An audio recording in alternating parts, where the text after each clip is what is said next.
The cruelest betrayals never begin with screaming. They begin with whispers you were never supposed to hear. I learned that on a rainy Thursday evening, standing barefoot in my own hallway with a tray of coffee cups trembling in my hands. My name is Margaret Whitmore. I am 68 years old, and until 6 months ago, I believed my son Ethan would always protect me the same way I once protected him. Funny how motherhood teaches you to survive sleepless nights, sickness, heartbreak, and sacrifice, but never teaches you how to survive becoming unwanted in your own family. The rain tapped softly against the kitchen windows that evening while the smell of rosemary chicken still lingered through the house. Claire had invited 2 of her friends over for wine, and I had stayed upstairs most of the night because lately I had begun feeling like a guest whenever they entertained people. It was subtle at first, the lowered voices when I entered a room, the little smiles exchanged over my shoulder, the way Claire would say things like, "Margaret gets tired easily now," as if she were speaking for me instead of about me. I kept telling myself I was imagining it. Older women do that sometimes. We explain away disrespect because admitting the truth hurts too much. I was carrying the coffee tray toward the dining room when I heard Claire laugh softly through the cracked kitchen door. Not a warm laugh, not a happy one. It was the kind of laugh people use when they believe they have already won. And she said the sentence that made my entire body go cold. By next Christmas, she'll be completely out of the picture. The room went silent after that except for the ticking of the expensive wall clock Ethan bought her last year for their anniversary. I stopped breathing for a moment. I remember staring down at the porcelain cups shaking against their saucers while my reflection trembled inside the dark coffee. Claire continued speaking in a low voice on the phone. Ethan still feels guilty sometimes, but he's getting there. Once he accepts that she's declining, everything else will fall into place. Declining. The word settled into my chest like ice. I had spent 42 years working as a librarian at Brookfield High School. I organized archives, managed budgets, remembered thousands of student names, birthdays, and overdue fines without writing them down. Just 3 weeks earlier, I corrected Ethan about the year his father bought our first house because he had remembered it wrong. But suddenly, according to Claire, I was declining. I stood there frozen while memories flooded through me so fast they almost hurt. Ethan at 7 years old clutching my hand on his first day of school. Ethan crying in my lap after his father's funeral. Ethan promising me at 25 that no matter where life took him, I would never be alone. Somewhere along the way, my son had stopped looking at me like his mother and started looking at me like an obligation. I finally pushed the kitchen door open with the calmest face I could manage. Claire turned quickly, her blonde curls falling perfectly over one shoulder, her wine glass suspended halfway to her lips. She smiled instantly. That smile. Polite. Beautiful. Practiced. "Margaret," she said sweetly, "you shouldn't be carrying all that by yourself." Her friend looked uncomfortable. Claire did not. Ethan walked into the room seconds later, loosened his tie, kissed his wife on the cheek, and barely noticed me standing there holding the tray. "Mom," he said distractedly, "did you remember to take your medication tonight?" Medication. I stared at him quietly because I had never missed a pill in my life. And in that moment, watching my own son repeat her words without even realizing it, something deep inside me became very still. The strange thing about emotional betrayal is that it rarely arrives all at once. It settles into a house, quietly like winter air slipping through cracks you forgot were there. The next morning, I woke up before sunrise the way I always had. For 40 years, my body learned to rise before the world did. I wrapped my cream-colored cardigan around my shoulders and walked downstairs expecting silence. But Claire was already in the kitchen standing beside the coffee machine in silk pajamas with her perfectly manicured nails wrapped around one of my mugs. My mug, the white ceramic one with blue. Hydrangeas Ethan painted for me when he was 9 years old at a summer art fair. She looked up and smiled as though nothing had happened the night before. "Good morning, Margaret," she said softly. I was just making breakfast for Ethan before his meeting. The kitchen smelled like cinnamon and toasted sourdough bread, but underneath it, I caught the sharp scent of Claire's expensive perfume drifting through the room like something artificial trying too hard to feel warm. I noticed she had moved things again. My tea tins were no longer beside the stove where I had kept them for 12 years. The sugar bowl from my late husband's mother was gone from the center shelf. Even the framed photo of Ethan as a little boy fishing with his father had disappeared from the counter beside the sink. In its place sat a glossy wedding photo of Claire and Ethan smiling beneath white roses. I stood there for a moment longer than necessary, staring at the empty spot where my family photo used to be. Claire followed my eyes immediately. "Oh," she said with a little laugh. "I thought the kitchen looked cleaner this way. Less cluttered." Clutter. That photograph had survived 3 moves, 1 flood in our old Ohio basement, and the death of my husband. But now it was clutter. Ethan came downstairs 10 minutes later, adjusting the cuffs of his navy blue dress shirt while reading emails on his phone. "Morning, Mom," he said distractedly before kissing Claire on the forehead. He did not notice the missing photograph either. Or maybe he did and simply no longer cared enough to mention it. Claire handed him coffee exactly the way I used to years ago. 2 sugars. A little cream. Ethan smiled at her gratefully. "You always remember," he told her. Something twisted painfully inside me because I remembered too. I remembered every school lunch he liked, every fever at midnight, every soccer game played beneath freezing rain while I sat on metal bleachers wrapped in blankets cheering louder than anyone else. But motherhood is a strange thing. People remember your sacrifices while they need them. After that, they remember only the person standing closest to them now. Claire glanced toward me while Ethan scrolled through his phone. "Margaret," she said gently, "I scheduled a doctor appointment for you next Thursday." Blinkse her. "A doctor appointment? Just a memory evaluation," she replied carefully, like someone speaking to a nervous child. "Nothing serious." Ethan, and I thought it would give everyone peace of mind. Everyone. I looked at my son, waiting for him to laugh awkwardly and tell me Claire was overreacting. Instead, he rubbed the back of his neck and avoided my eyes. "It is probably a good idea, Mom," he said quietly. "Just to be safe." Safe. I suddenly understood something terrifying. Claire was not forcing Ethan to choose between us anymore. She had already convinced him he was protecting me by doubting me. That was what made her dangerous. She never attacked directly. She rearranged reality slowly until everyone else began doing her work for her. And standing there in my own kitchen, watching my son question my mind, while another woman wore my place inside this family, like a perfectly tailored coat, I realized the real plan had already begun. There's a particular kind of loneliness that comes from realizing people have started discussing your life as if you're no longer fully present inside it. That feeling followed me through the house for the rest of the week like a shadow that refused to leave. Claire became sweeter after the conversation about the doctor appointment, and somehow that frightened me more than open cruelty ever could have. She spoke carefully now, always with concern wrapped around every sentence like silk around a knife. "Margaret, do you need help finding your glasses?" "Margaret, are you sure you locked the back door?"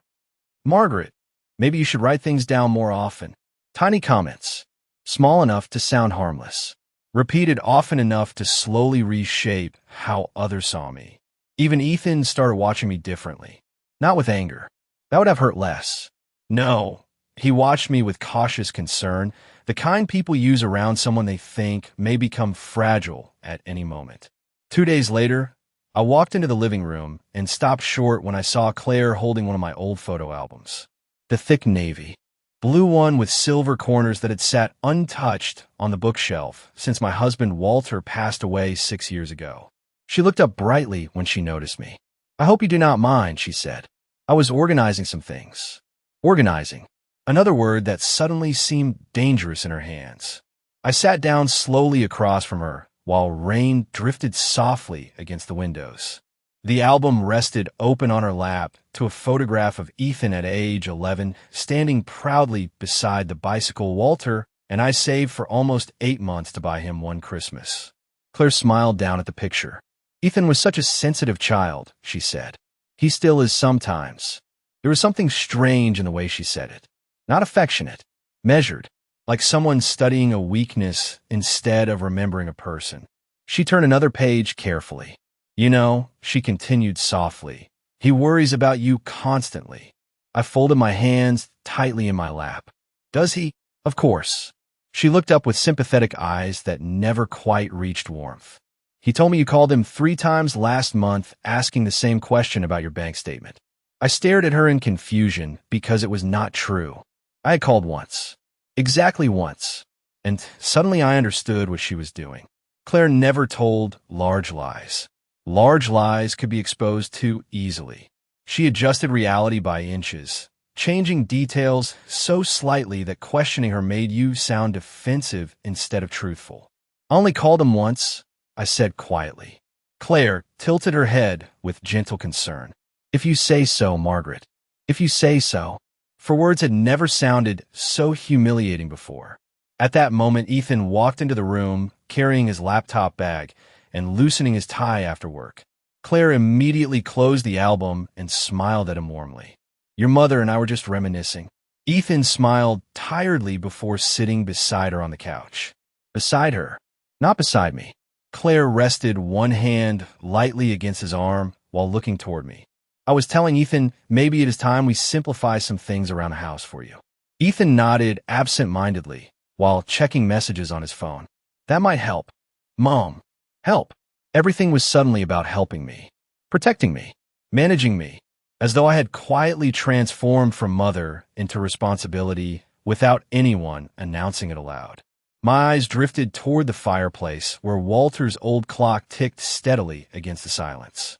I remembered polishing that clock beside him 30 years earlier while Ethan built block towers on the living room carpet.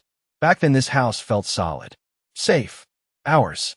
Now I sat in the same room, feeling like someone slowly fading from a photograph, while another woman carefully stepped into the empty space I left behind. Then Claire smiled at Ethan and said something that made my stomach turn cold. I think your mother gets overwhelmed with financial paperwork now. Maybe it would be safer if we started helping manage some of those accounts together. And for the first time in my life, my own son did not immediately say no. The most dangerous moments in life are not the loud ones. They're the quiet moments where you realize someone has already begun rewriting your role in your own story while you were still trying to be kind. After the conversation about my finances, I started noticing things I should have seen sooner.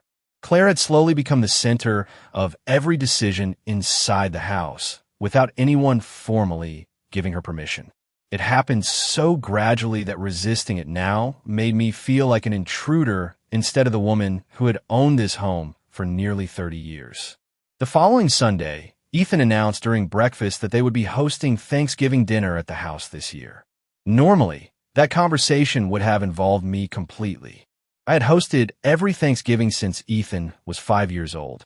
I still remembered him running through the kitchen, wearing paper turkey feathers taped to his sweater, while Walter carved the turkey beside the dining room window.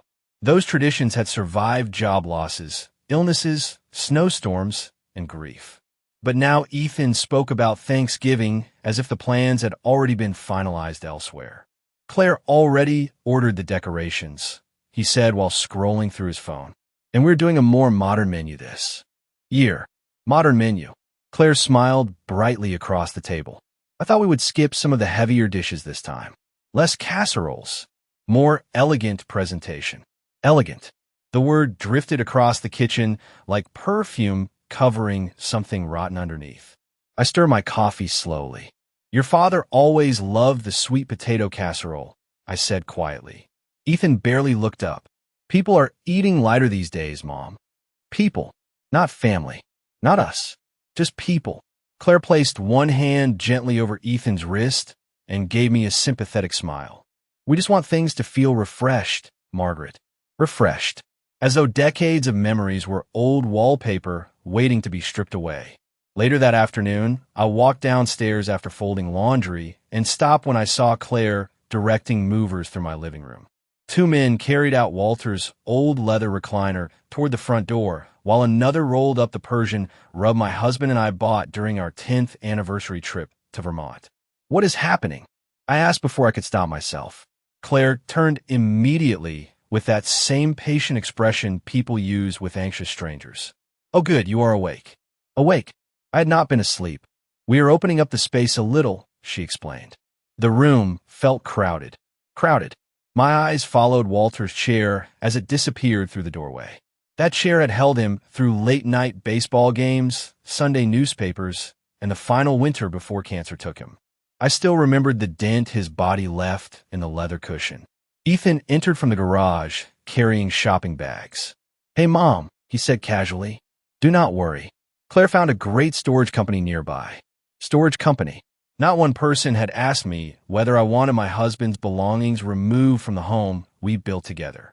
I looked directly at Ethan, waiting for some sign of hesitation, some recognition that this was wrong. Instead, he gave me a tired smile. "It is just furniture. Just furniture." The phrase hit harder than I expected. Claire walked over and touched my arm softly. "Margaret, change can be difficult when you have lived somewhere for so long." There it was. Again, that careful tone, that quiet suggestion that my emotions were symptoms instead of reasonable reactions. I pulled my arm away gently and watched the movers disappear with another piece of my life. Suddenly, the house felt unfamiliar around me. The walls were the same. The windows were the same. But the feeling had changed completely. Claire was not simply redecorating rooms. She was erasing evidence that another woman had ever been the heart of this family before her. And the worst part was not watching her do it. The worst part was watching my son stand beside her while it happened, as though he no longer remembered who taught him what home was supposed to mean. Some moments split your life into two versions of yourself. The woman you were before you saw something, and the woman you became after you could no longer pretend you had imagined it. For me, that moment arrived 3 nights after the movers took away Walter's chair. I could not sleep that evening. The house felt hollow now, as though every removed object had taken part of the warmth with it. Around midnight, I walked downstairs for tea, wearing my old gray robe and soft slippers Walter bought me during a trip to Maine years ago. The kitchen lights were off, except for the glow above the stove, and for a second, I thought I was alone. Then I heard Claire's voice drifting softly from the dining room. Calm, controlled, dangerous. I stopped before entering. "No, not yet," she whispered into the phone. "He still feels guilty sometimes." Silence followed while she listened to whoever was on the other end. Then came a soft laugh. "Trust me, Margaret already doubts herself more than she realizes."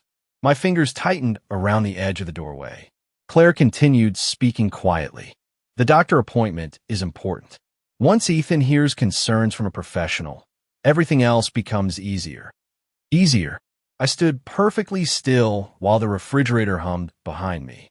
"No," Claire said after another pause. "She has no idea about the paperwork yet." Paperwork. My heartbeat slowed instead of quickened. Something inside me had begun changing over the past week. The fear was still there, but it was no longer confused fear. It was becoming clarity. Claire was building something piece by piece while smiling directly into our faces.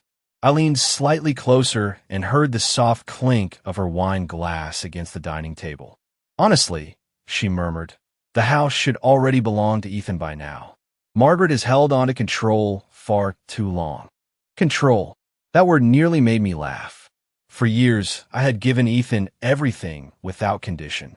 When Walter died, I handled every bill, every insurance form, every tax document while still making sure Ethan never felt the full weight of losing his father. I paid part of his college tuition from savings Walter and I built over decades. I helped with the down payment for his first car. I even refinanced this very house once so Ethan could start his consulting business after losing his first corporate job at 31. Control had never been the issue. Love had been. And love makes women dangerously easy to manipulate when family is involved. Suddenly, Claire's chair scraped softly against the floor. I stepped back immediately and moved silently toward the hallway just before she entered the kitchen carrying her empty wine glass. She froze briefly when she saw me standing near the counter. For half a second, her expression changed. Not panic, calculation. Then the sweet smile returned instantly. "Margaret," she said softly, "you startled me." "I cannot sleep," I replied evenly. Claire nodded sympathetically and opened the refrigerator. Stress can really affect memory and sleep patterns at your age. There was again, every sentence carefully leading back to the same narrative. Fragile, confused, declining. I watched her pour water into a crystal glass while her wedding ring reflected beneath the kitchen light. Then my eyes drifted lower toward her wrist, and suddenly my stomach tightened painfully.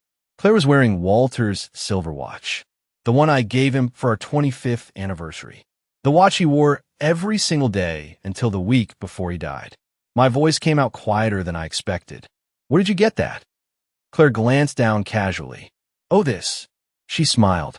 Ethan found it in your bedroom drawer. He thought it was a shame to leave something so beautiful hidden away. Hidden away. My husband's watch. On her wrist. As though she had every right to wear pieces of my life now. Something deep inside me went completely silent then. Not broken. Not shattered. Worse. It became cold. After that night, I stopped trying to convince myself that Claire's behavior came from insecurity or adjustment problems or harmless ambition. No, there was intention behind every word she spoke now. Precision. She was building a version of me inside Ethan's mind piece by piece, and the most terrifying part was watching how naturally he began repeating her language back to me. 3 days later, Ethan drove me to the doctor appointment Claire had arranged. The entire ride there felt strangely rehearsed. He kept glancing at me with careful concern while soft jazz played through the car speakers. You know, this is just precautionary, Mom, he said while gripping the steering wheel. Claire and I only want to make sure everything is okay. Claire and I. Those words seemed attached to every sentence lately. I stared quietly out the passenger window at the passing streets lined with orange autumn trees and felt a loneliness so deep it almost became physical. Ethan used to speak like his own person. Now every opinion sounded filtered through someone else first. The clinic itself smelled like antiseptic and stale coffee. Pelipéchouos. Quiet music. Elderly patients flipping through magazines beneath fluorescent lighting. Claire met us there unexpectedly, even though Ethan told me she had errands across town. I figured support would help. She explained warmly before touching Ethan's shoulder. Support, as though I were already fragile enough to require supervision. During the memory evaluation, the doctor asked me simple questions. Dates, addresses, word associations. I answered every single one correctly without hesitation. Claire still managed to look concerned afterward. She has always been very intelligent, she told the doctor carefully. That is why some of the subtle changes worry us. Us. Again. I sat there listening to another woman describe my mind while my own son nodded beside her. The doctor recommended follow-up appointments just to monitor things, and Claire thanked him with a relieved expression of someone whose story had just received professional support. But what stayed with me most happened afterward in the parking lot. Ethan unlocked the car remotely while Claire adjusted her scarf against the cold wind. Then he looked at me and said quietly, Mom, maybe you should let Claire help organize your finances for a while. I felt something inside me tighten. My finances? Just temporarily, he replied quickly. You have seemed overwhelmed lately. Overwhelmed. The word echoed painfully because it was not his word. It was hers. Claire stood beside him silently, allowing him to carry the conversation exactly as she wanted. That was her greatest talent. She rarely pushed directly. She guided people gently until they believed her ideas had originated from themselves. I'm not overwhelmed, I said calmly. Ethan sighed, softly the way exhausted parents sometimes sigh around difficult children. Mom, nobody is attacking you. There it was. Another phrase I recognized from Claire's voice. I stared at my son, standing beneath the gray November sky, with concern written across his face. And for one heartbreaking moment, I saw the little boy he used to be buried somewhere underneath all of this confusion. Ethan had once cried for 2 straight days when Walter accidentally hit a squirrel with a car during a family camping trip. He used to carry injured birds into the house wrapped in towels, because he could not bear seeing small creatures suffer. That kindness still existed inside him somewhere. Claire had simply learned how to redirect it. She had convinced him that doubting me was compassion. Managing me was love. Taking control was responsibility. On the drive home, Ethan kept talking gently about simplifying things around the house, reducing stress, creating a safer environment. Every sentence sounded more like a corporate presentation than a conversation between mother and son. I barely answered. I simply listened. And somewhere during that silent drive, clarity finally settled over me completely. Claire was not only trying to replace my role inside this family. She was preparing to take control of everything connected to me while convincing Ethan he was doing the right thing. The realization should have shattered me. Instead, for the first time in weeks, my mind became perfectly calm. Once you finally see manipulation clearly, you begin noticing evidence of it everywhere. Not because the behavior suddenly changes, but because your mind stops making excuses for what your heart already knows. After the doctor appointment, I stopped reacting emotionally in front of Ethan and Claire. That surprised them more than tears ever would have. Claire watched me constantly now, studying my face after every conversation as though waiting to see whether her little performance had fully worked. But I had spent 42 years around teenagers in a high school library. I knew how to recognize people hiding intentions behind polite smiles.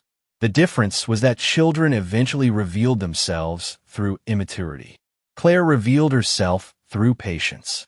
That following week, I began paying attention quietly. I noticed Ethan no longer received mail directly at the house because Claire handled most of it first.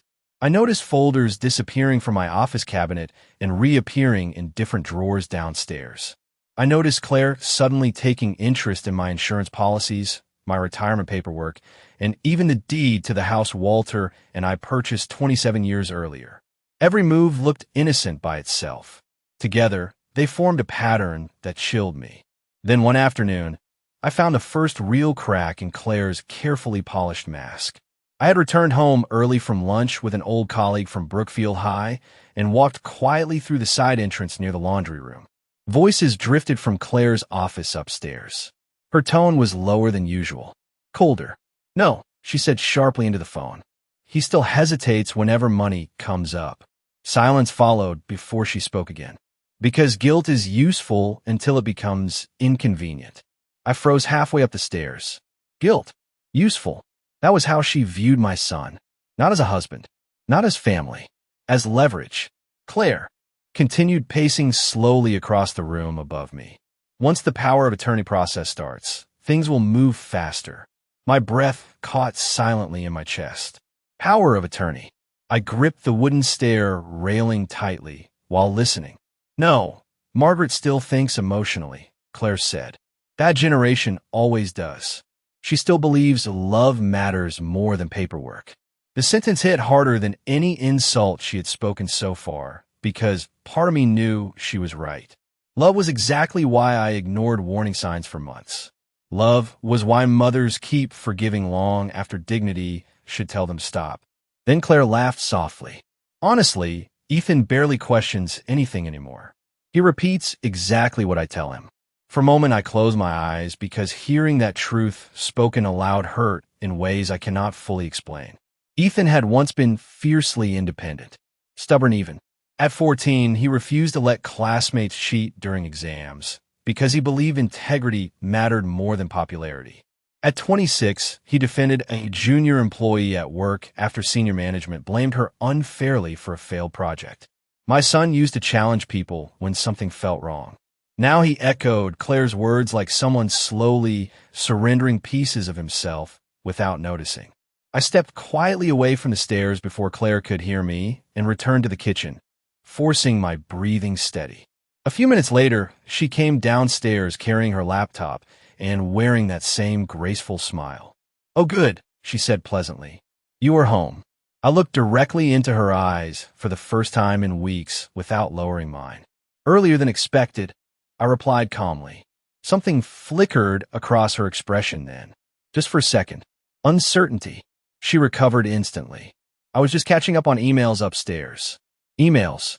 Of course." I smiled faintly and poured myself tea with perfectly steady hands. Claire watched me carefully while pretending not to. In that moment, we both understood something important without saying it aloud. She realized I was no longer confused.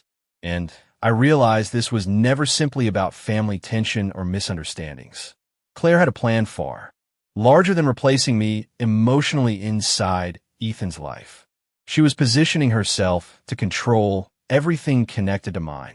The hardest part about being betrayed by family is that your memories refuse to cooperate with reality. Even after hearing Claire's plans with my own ears, part of me still searched for excuses every time Ethan smiled at me kindly or asked whether I needed anything from the grocery store. Mothers are dangerous that way. We remember the child before we accept the adult standing in front of us. A few days after overhearing Claire's conversation upstairs, I found myself sitting alone in the sunroom with an old cardboard storage box balanced on my knees. The November sky outside had turned pale gray, and dead leaves scraped softly across the back patio while the heater hummed through the vents. I had opened the box looking for tax documents, but instead I found pieces of my entire life folded quietly inside. Old report cards, school drawings, birthday cards Ethan made by hand when he was little. One of them still had glitter glued unevenly across the front with crooked blue marker letters spelling "Best Mom Ever." My fingers lingered against the paper longer than they should have. There was a time when Ethan used to run into my arms every afternoon after school as though I were the safest place in the world. After Walter died, it became just the two of us for a long time. People imagine grief as dramatic crying and collapse, but real grief is quieter than that.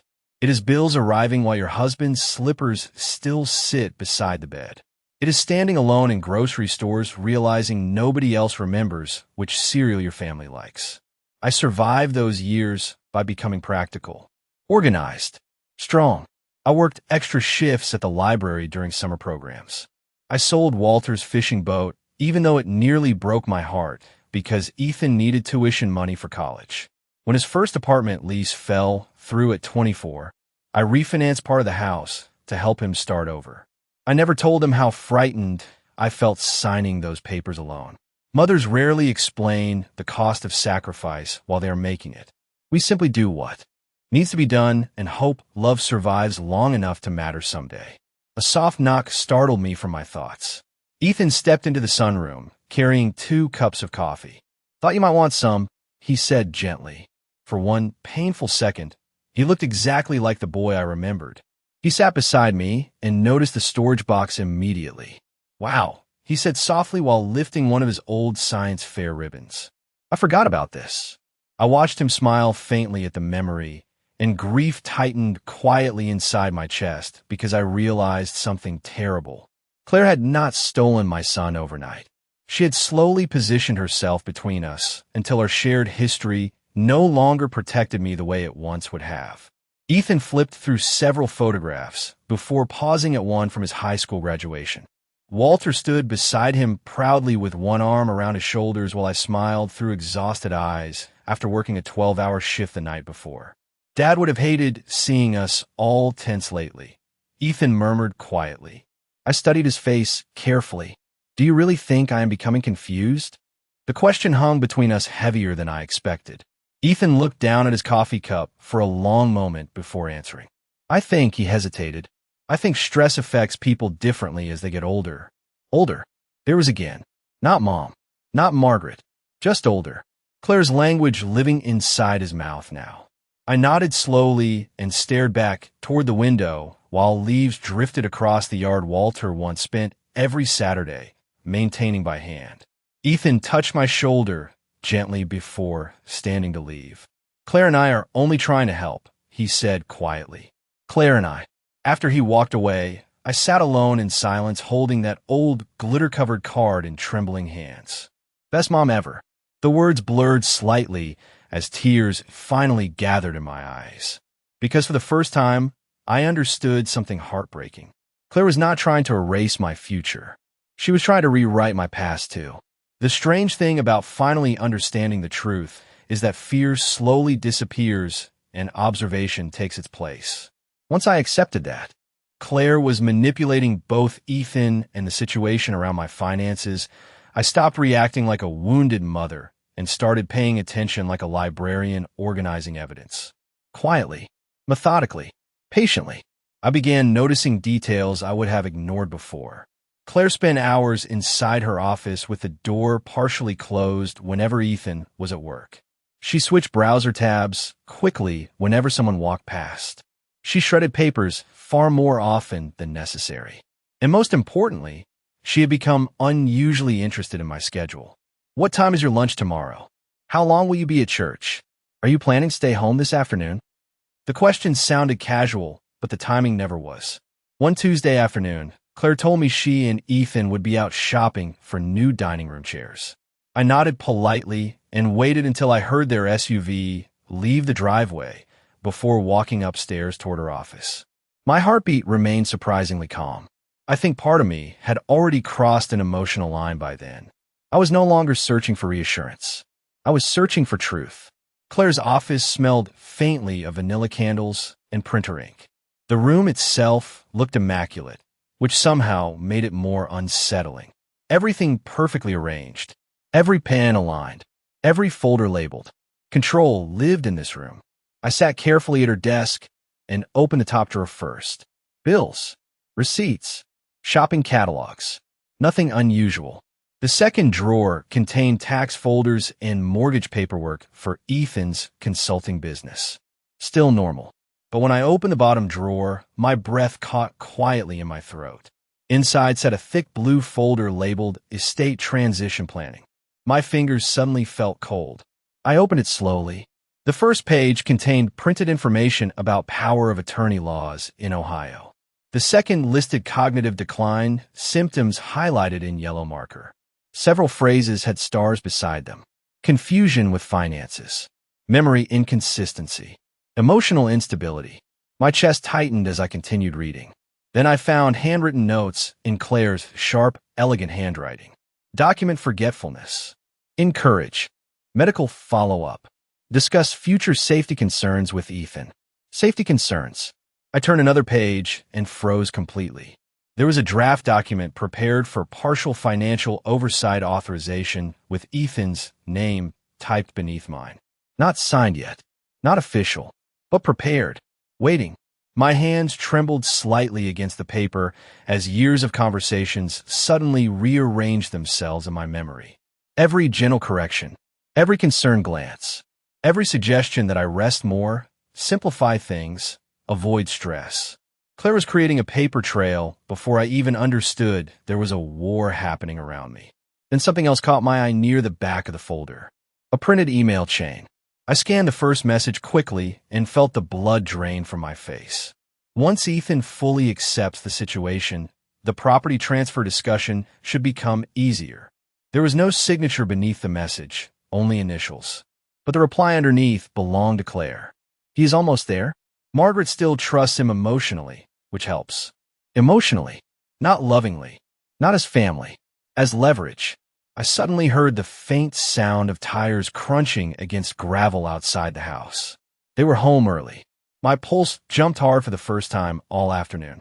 I slid the papers back carefully exactly as I found them and closed the drawer just as footsteps entered through the front hallway downstairs. Claire's voice floated upward lightly. "Margaret, are you home?" I stepped out of the office calmly and descended the staircase one measured step at a time. Claire stood near the kitchen island removing shopping bags while Ethan carried boxes behind her. The moment her eyes landed on me, something shifted almost invisibly across her expression. Instinct.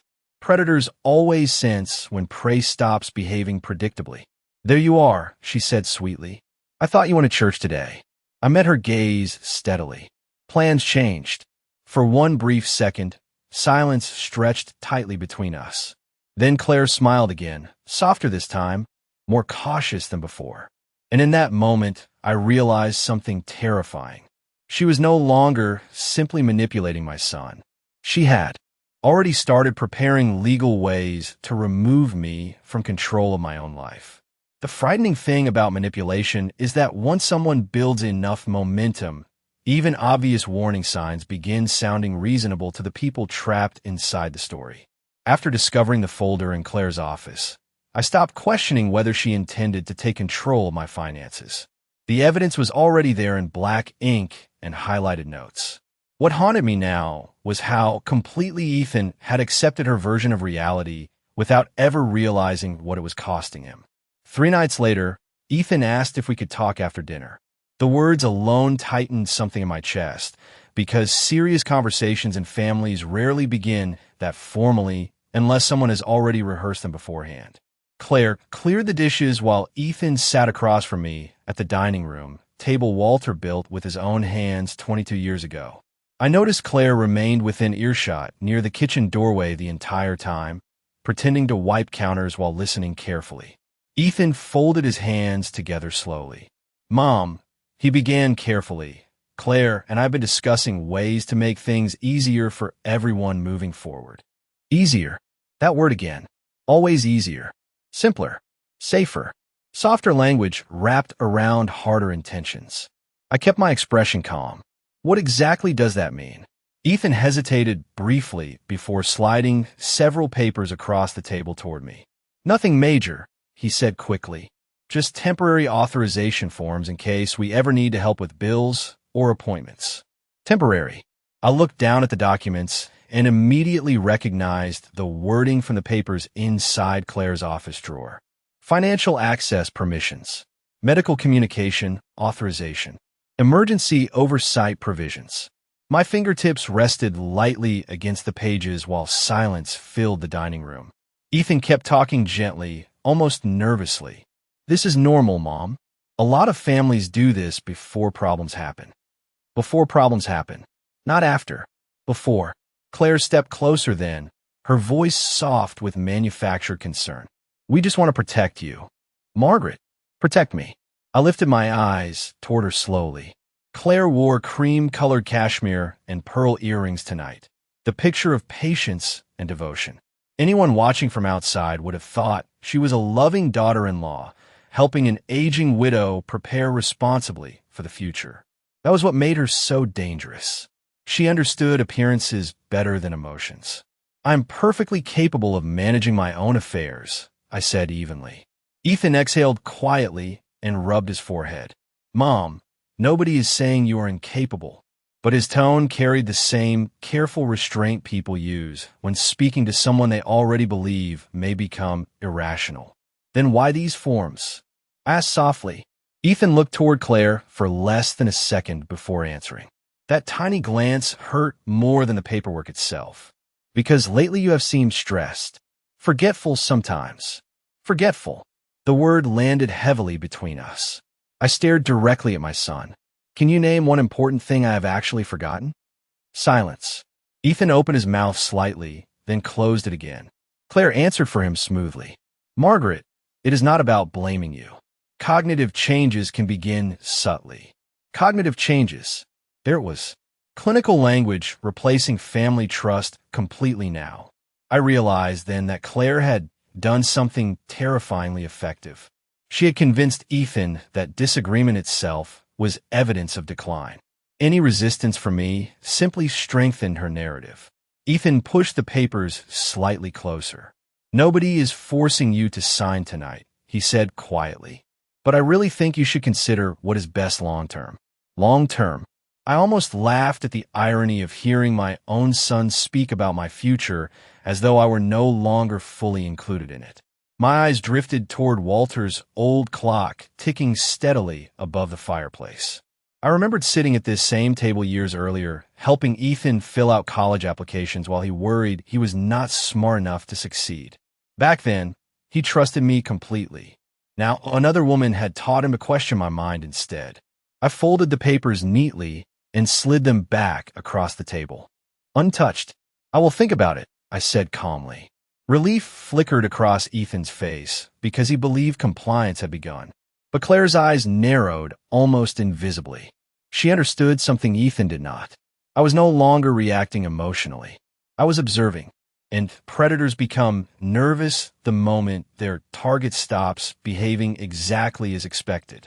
That night, after Ethan slid the paperwork across the dining room table, I sat awake in bed long after the house went quiet. The wind rattled softly against the bedroom windows while pale moonlight stretched across Walter's side of the mattress, still untouched after all these years. Some habits survive grief because changing them feels too much like betrayal. I stared at the ceiling for hours, replaying every conversation from the past 6 months in my mind. Every careful correction, every concerned glance, every sentence designed to make me question myself while making Ethan feel responsible for helping me. Claire had not simply manipulated my son emotionally. She had isolated me strategically. And suddenly I understood something deeply unsettling. If I waited too long, nobody would believe me anymore. The next morning, Ethan left early for a conference downtown while Claire drove to Pilates with two of her friends. I watched their cars disappear from the driveway before walking slowly into Walter's old study and opening the bottom drawer of his mahogany desk. Inside sat a leather-addressed book untouched since the funeral. My fingers trembled slightly as I flipped through faded names written in Walter's neat handwriting until I reached one entry near the center of the book. Richard Hade, attorney at law. Richard had handled our estate planning years earlier. More importantly, he had known Walter for over 30 years. He knew the kind of man my husband was, and he knew exactly how fiercely Walter protected this family. I stared at the number for nearly a full minute before finally dialing. Richard answered on the third ring with the same deep, steady voice I remembered from years ago. Richard Hale speaking. For a second, emotion caught painfully in my throat. Richard, I said quietly. It is Margaret. Whitmore. Silence followed briefly before warmth entered his voice immediately. Margaret, my goodness, it has been too long. Something inside me nearly broke hearing someone say my name without pity or caution attached to it. We arranged to meet that afternoon at a small cafe near the courthouse downtown. I arrived 15 minutes early wearing my navy wool coat and pearl earrings Walter once said made me look dignified even when I was angry. The cafe smelled like espresso and cinnamon pastries.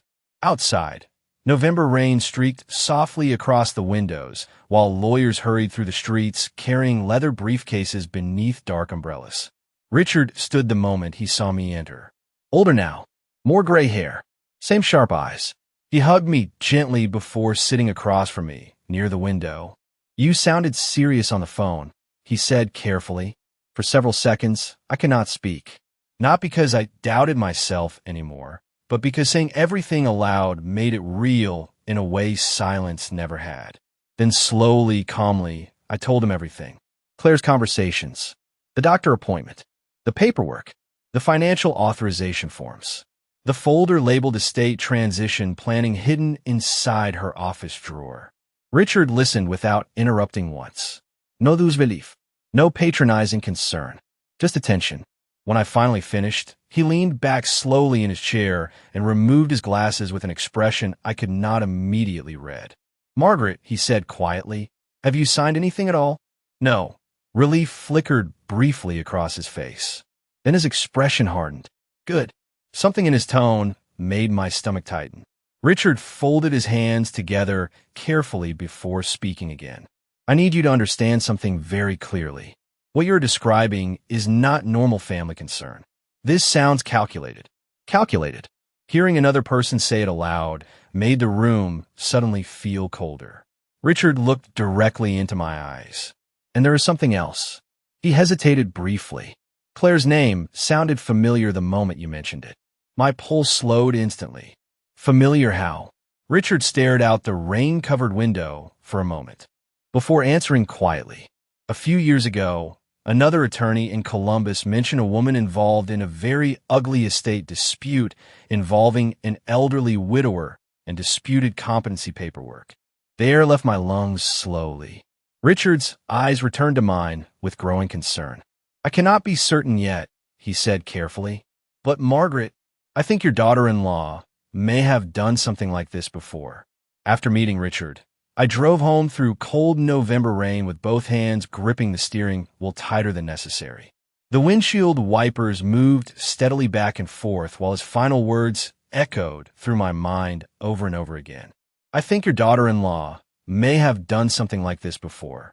Until that moment, part of me still believed Claire's manipulation came from greed mixed with insecurity. But hearing there could be a pattern changed something fundamental inside me. Patterns mean practice. Patterns mean intention. Patterns mean experience. By the time I pulled into the driveway, the porch lights were already glowing against the dark evening sky. Through the front window, I could see Claire setting the dining room table while Ethan uncorked a bottle of wine beside her. They looked so normal from outside the house that for one painful second, I almost questioned myself again. That was the terrifying thing about people like Claire. They built entire performances around appearing trustworthy. I stepped inside quietly and removed my coat while Claire turned with immediate warmth in her expression. "Margaret," she said brightly, "perfect timing. We made your favorite salmon." Favorite salmon. Another performance. Ethan smiled tiredly from the dining room. "Long day?" he asked casually. I studied him carefully while hanging my coat by the door. He looked exhausted lately. Not cruel, not malicious, just emotionally drained in a way I had never seen before Claire entered his life. Manipulation does not only damage the victim, it hollows out everyone around it slowly. During dinner, Claire behaved almost flawlessly. She refilled water glasses before anyone asked. She complimented Ethan's work presentation. She even asked about an old friend from the library I had not mentioned in months.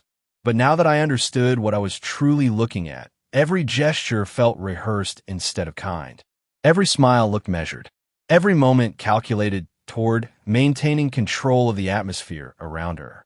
Halfway through dinner, Claire finally placed the folded paperwork beside my plate again. "No pressure," she said softly. "We just wanted to revisit things whenever you felt comfortable." Ethan nodded carefully. "It is only for peace of mind, Mom." Peace of mind. Such gentle language for something designed to slowly remove authority from my own hands. I dabbed my napkin quietly against my lips before looking directly at Claire. "Actually," I said calmly, "I spent part of today reviewing some estate documents myself." Claire's fork paused for the briefest fraction of a second before continuing normally. Most people would have missed it. I did not. "Oh," she replied lightly. "Anything interesting?" I folded my hands together carefully. I realized Walter and I were always very thorough legally. Ethan smiled faintly. Dad definitely liked paperwork. But Claire remained completely still now, her attention fixed on me behind that pleasant expression. That generation worried a lot about legal protection, I continued evenly, especially against outside influence during periods of grief or vulnerability. Silence settled quietly across the dining room table. Ethan looked confused. Claire smiled again, though not as naturally as before. "That sounds very wise," she said softly. "Wise." I held her gaze for several seconds, longer than usual. Then I reached for the authorization papers beside my plate and carefully flipped through them one page at a time. Ethan leaned forward slightly, hopeful. Claire watched me with the controlled patience of someone waiting for a carefully planned moment to finally arrive. "You know," I said thoughtfully while reading, "Richard Hale used to say people reveal themselves most clearly when money and control become involved." Ethan looked up immediately. "You met with Richard?" Claire's eyes moved to Ethan instantly before returning to me. Tiny reactions. Tiny cracks. "This afternoon," I answered calmly. "He sends his regards." For the first time since all of this began, something unmistakable flickered across Claire's face. Not concern, not irritation. Fear. Very small, very fast, but real. Then she smiled again and lifted her wine glass with perfectly steady fingers. "How nice," she said quietly. But the warmth in her voice had disappeared completely. The next week passed with a strange tension hanging over the house like static before a storm. Claire became even more careful around me after I mentioned Richard during dinner. Her smiles remained polite, but I noticed how often she watched me now when she thought I was not looking. Predators grow nervous the moment uncertainty enters their control. Ethan, meanwhile, seemed caught between exhaustion and confusion. He still believed he was protecting everyone. That was the tragedy of it all. My son thought he was preserving stability while slowly helping someone dismantle his own family from the inside. On Thursday evening, Claire announced she wanted to host a small family dinner that weekend so everyone could move forward positively. The phrase alone told me enough. She believed she still controlled the situation. Richard had warned me that people who manipulate others rarely stop voluntarily once they sense resistance. They escalate instead. Saturday arrived cold and gray. The dining room smelled of rosemary, butter, and red wine, while soft jazz played through the speakers Claire installed after removing Walter's old record player months earlier. She wore a cream sweater and gold earrings tonight, elegant and composed like someone preparing for a celebration instead of a confrontation. Ethan looked nervous from the moment he sat down. I think some part of him sensed the atmosphere shifting even if he could not yet understand why. Dinner began pleasantly enough. Claire complimented the wine. Ethan discussed work frustrations. I listened quietly while the rain tapped against the windows beyond the dining room. Then Claire finally placed the familiar stack of papers beside my plate once more. "Margaret," she said gently, "I really think finalizing these documents would remove so much stress for everyone." Everyone. Such a careful word. Ethan leaned forward slowly. "Mom, nobody wants conflict." "Conflict. Not concern anymore. Conflict." I looked at my son for several long seconds before answering. "You really believe signing these papers is the best thing for me?" Ethan hesitated. That hesitation alone told me he still had doubt buried somewhere underneath Claire's influence. But before he could answer fully, the front doorbell rang sharply through the house. Claire frowned immediately. Were we expecting someone? I folded my napkin carefully beside my plate. "Actually," I said calmly, "I invited someone." Ethan looked confused just as footsteps crossed the hallway outside the dining room. A moment later, Richard Hale entered wearing a charcoal overcoat dampened by rain. The color drained from Claire's face so quickly it almost startled me. Not panic, recognition. Richard removed his gloves slowly and nodded politely toward the table. "Good evening." Ethan stood immediately. "Richard? What is going on?" Richard placed a thick leather folder onto the dining table beside Claire's untouched wine glass. "I believe your mother deserves a few answers before signing anything tonight." Claire recovered quickly, though I noticed her fingers tightening around the stem of her glass. "I think this is highly inappropriate," she said coolly. Richard looked directly at her. "What is inappropriate is preparing competency narratives and financial transfer strategies against a widow without her informed legal representation." Silence exploded across the room. Ethan turned sharply toward Claire. "What is he talking about?" Claire opened her mouth instantly. "Ethan, this is ridiculous. Margaret is confused, and Richard is clearly feeding into paranoia." There was again. Confused. Paranoia. Same script. Same language. But this time it sounded desperate instead of convincing.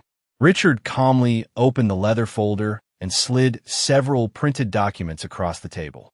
3 years ago, he said evenly, a man named Harold Bennett filed complaints involving very similar circumstances. Competency concerns.